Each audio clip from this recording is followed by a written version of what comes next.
How many times have you caught yourself in the mirror and immediately started listing all the things wrong with you? Your appearance, your mistakes, your failures, your shortcomings. You critique your words, your decisions, your body, almost like you've hired a personal critic to follow you around 24/7. Here's what I want you to understand today. Stop looking for your own faults and shortcomings, because I guarantee you there are people around you who are already doing that job for free. Let me tell you something. When you wake up in the morning and you've already decided what's wrong with you, your weaknesses, your failures, your inadequacies, you're starting your day from a position of defeat. Think about it. You're fighting two battles at once. First, you're fighting against the actual challenges of life. Second, you're fighting against yourself. You're like a soldier going into battle with weapons already pointed at your own chest. The worst part? You probably learned this from somewhere. Maybe your parents were critical. Maybe school taught you that mistakes meant you weren't good enough. Maybe society keeps telling you that you're not enough. And now you've internalized all of that. You've become your own harshest judge. Here's what happens when you live in constant self-criticism. First, your brain gets stuck in a loop. It's like you're running the same negative file over and over. I'm not smart enough. I'm not attractive enough. I'm not successful enough. And your brain starts to believe it. Not because it's true, but because you've repeated it so many times. Second, you kill your motivation. How motivated are you to try something new when you already believe you're going to fail? When you already believe you're not good enough? You don't even start. You sabotage yourself before anyone else gets the chance. Third, and this is crucial, you give other people permission to criticize you too. When you're constantly pointing out your own flaws, you're essentially saying, hey, it's okay to tear me down. I'm already doing it. And guess what? People will absolutely take you up on that offer. But here's where it gets really interesting.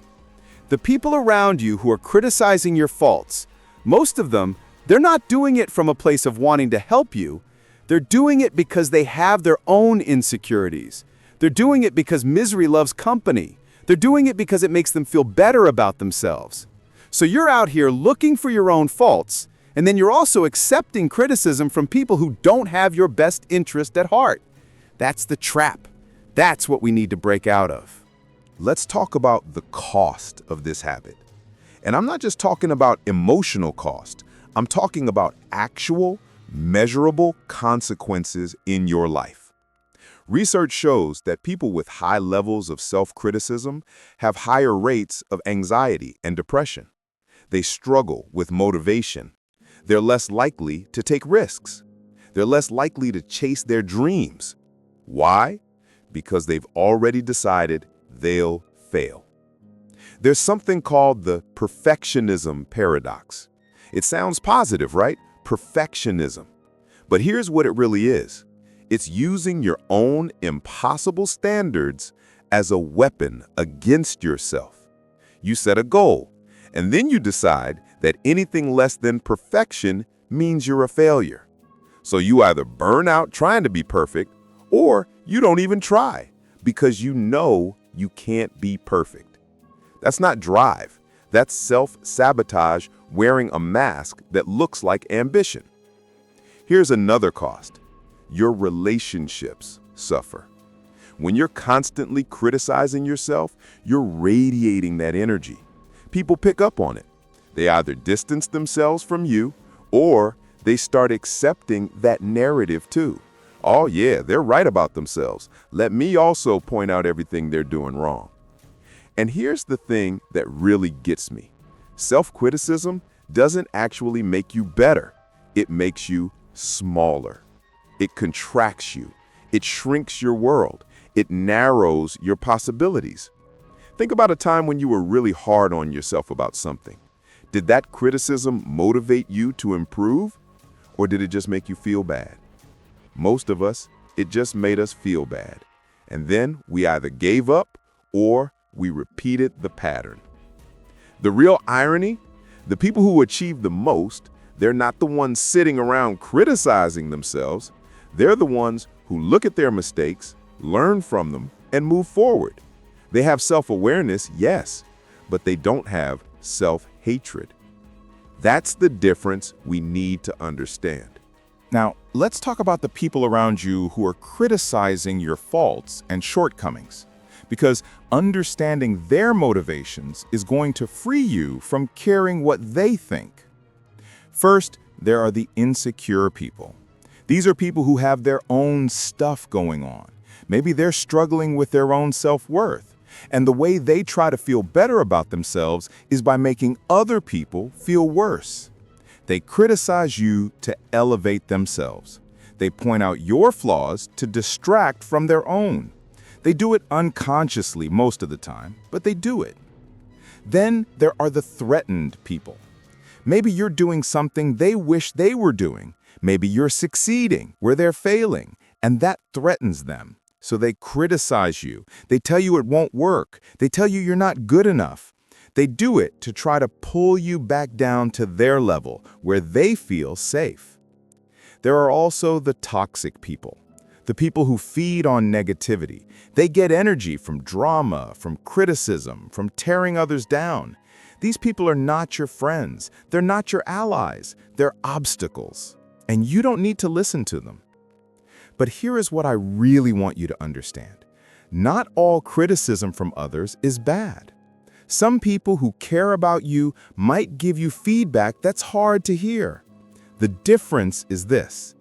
People who genuinely care about your growth will criticize your behavior or specific actions, not who you are. They'll say, hey, I think you could handle this differently. They won't say you're not good enough, you're a failure. Real feedback is specific. Real feedback is given with compassion. Real feedback has your interests at heart. So yes, there will be people criticizing your faults. That's part of life. But the key is you don't have to agree with them. You don't have to internalize it. You don't have to add their voice to the chorus in your head. Because here's the truth nobody tells you. The people whose opinions matter most are not the critics. They're the people who believe in you. And if you want more of those people in your life, you have to start being one of those people for yourself. This is where everything changes. Instead of criticizing yourself, what if you treated yourself with compassion? Self-compassion is not the same as self-pity. It's not about making excuses for yourself for being lazy. It's about treating yourself the way you'd treat a good friend who made a mistake. If your best friend failed at something, what would you say? You probably wouldn't say, "You're a failure, you're not good enough, give up." You'd probably say something like, "Hey, this didn't work out, but you learned from it. Let's try again." You'd be supportive. You'd be encouraging. Why don't you talk to yourself that way? Self-compassion means acknowledging your struggles without drowning in them. It means recognizing that struggle is part of being human, not a sign that you're broken. It means being firm and honest about where you need to improve, but kind about it. Here's the research. People who practice self-compassion actually perform better than people who beat themselves up. They're more motivated. They take more risks. They bounce back faster from failure. They're more creative and more resilient. Why? Because they're not wasting energy on shame and self-hate. That energy is freed up for growth and action. When you treat yourself with compassion, you can look at your mistakes objectively. You can think, okay, this went wrong. What can I learn? How do I improve? Instead of, I'm an idiot. Why would I even try? This is the shift that changes lives. So how do you actually practice self-compassion? Let me give you some practical techniques. First, the self-compassion break. The next time you're being hard on yourself, pause. Notice what you're thinking. Then ask yourself, would I talk to someone I care about this way? If the answer is no, rephrase it. Turn the criticism into something more constructive. Instead of, I'm so stupid for making that mistake, try, I made a mistake, I'm learning. I'll do better next time. Second, separate the behavior from the person. This is huge. You are not your mistakes. You are not your failures. You are not your shortcomings. You are a person who made a mistake, who failed at something, who has shortcomings. But those are things you do or have, not things you are. There's a big difference. Third, cultivate awareness of your self-talk. For 1 week, just notice. Notice when you're criticizing yourself. Don't judge yourself for it, just notice. Awareness is the first step to change. Fourth, practice gratitude for your body and your abilities. Instead of focusing on what's wrong with you, what about focusing on what's right? You have a body that works. You have a mind that thinks. You have hands that create. You have a heart that loves. Start there. Fifth, surround yourself with people who lift you up. Your environment matters. If you're constantly around people who criticize and tear down, that becomes your normal. But if you surround yourself with people who support you, who believe in you, who encourage you, that changes everything. This shift from self-criticism to self-compassion is not overnight. It takes practice, but I promise you, it's one of the most powerful things you can do for your life. Let me tell you what I've noticed about people who actually achieve their goals and build great lives. They're not the ones constantly criticizing themselves. They have something called growth mindset. They look at failure not as proof they're not good enough, but as information. They think, okay, what didn't work? What's the lesson here? How do I adjust? They're also selective about whose feedback they take seriously. They have a small circle of people whose opinions they value, people who care about them, people who have credibility in the area they're working on. And everyone else, their criticism just rolls off. And here's the biggest one. They take action despite their doubts. They don't wait until they feel confident to start. They start, and confidence comes from action. They do the thing even though they're scared, even though they're not sure, even though part of them is saying they might fail. They do it anyway. That's the difference. It's not that they don't experience self-doubt or criticism from others. Everyone does. The difference is what they do with it. They don't let it stop them, and they especially don't let their own voice be the one that stops them. Think about someone you admire, someone who's achieved something you want to achieve. I can almost guarantee you they're not sitting around tearing themselves apart. They're focused, they're intentional, they're moving forward, and they're dragging themselves forward with compassion, not driving themselves forward with criticism. The world will critique you enough. Your job is not to add to that. Your job is to be your own cheerleader while still being real about areas where you need to grow. So here's what I want you to do. Starting today, not tomorrow, today. Action 1. Write down 3 things you've been criticizing yourself for. Your appearance, a mistake you made, something you're struggling with. Now rewrite each one with compassion.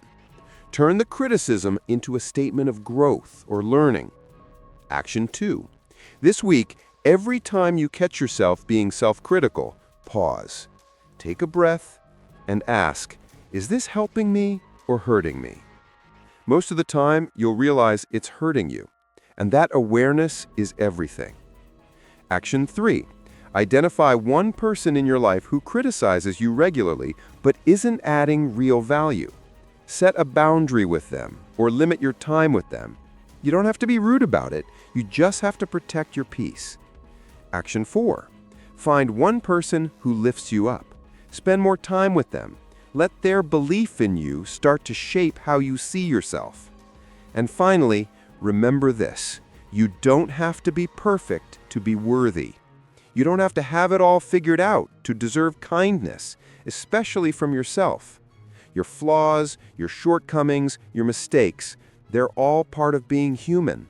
And being human is enough. The people who criticize you will always be there. That's not going to change. But what can change is how much power you give them. And that power comes from the criticism you're already directing at yourself. Cut that off, and suddenly their words have way less impact. If this resonated with you, please hit that like button. Subscribe to this channel for more content on personal growth, mindset, and building the life you actually want. And in the comments below, I want to hear from you. What's one way you're going to practice self-compassion this week? Let me know. You deserve to be treated with kindness, starting with yourself. Thank you so much for watching, and I'll see you in the next one. Good luck.